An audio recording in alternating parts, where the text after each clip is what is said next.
Welcome to the Keystone Module 2 training video for Algebra 1. In this training, you'll learn how to navigate the Keystone online testing system and practice using the tools you'll need for the actual exam. Go ahead and get comfortable, and we'll walk through everything step by step. Today you will practice using the Keystone online testing system. You can see here how the Keystone exams are organized by subject: Biology, Algebra 1, and Literature. Each subject is assigned based on your grade level and whether you've already taken the exam. For this training, we're focusing specifically on Algebra 1, so everything you do will be preparing you for that experience. Step 1 is to access the website.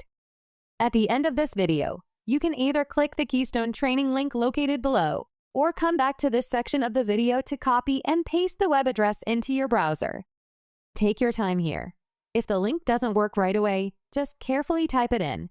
Once you're on the site, you'll be ready for the next step.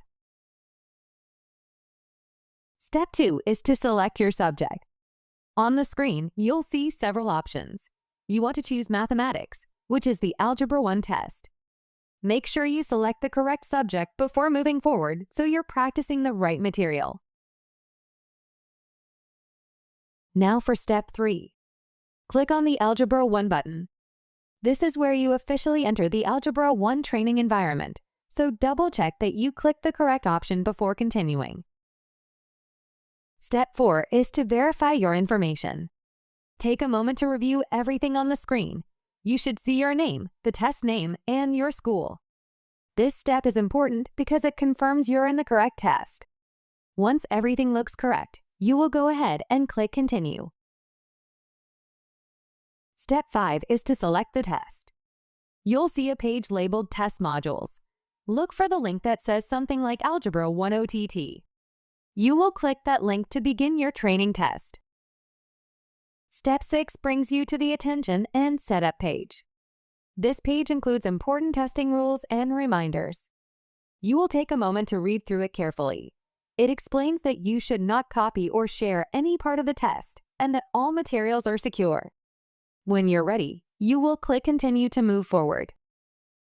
Step 7 is to review the instructions.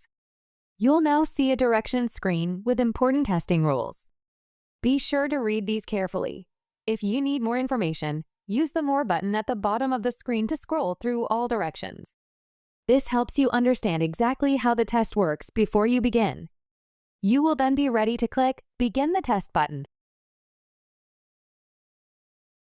Step 8 is where you actually complete the practice questions.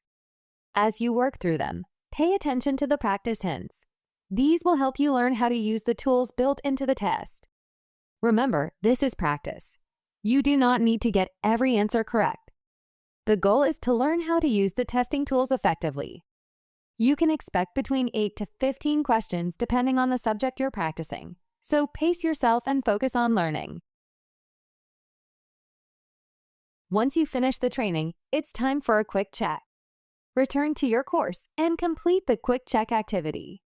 You'll need to score 80% or higher, so take your time and do your best.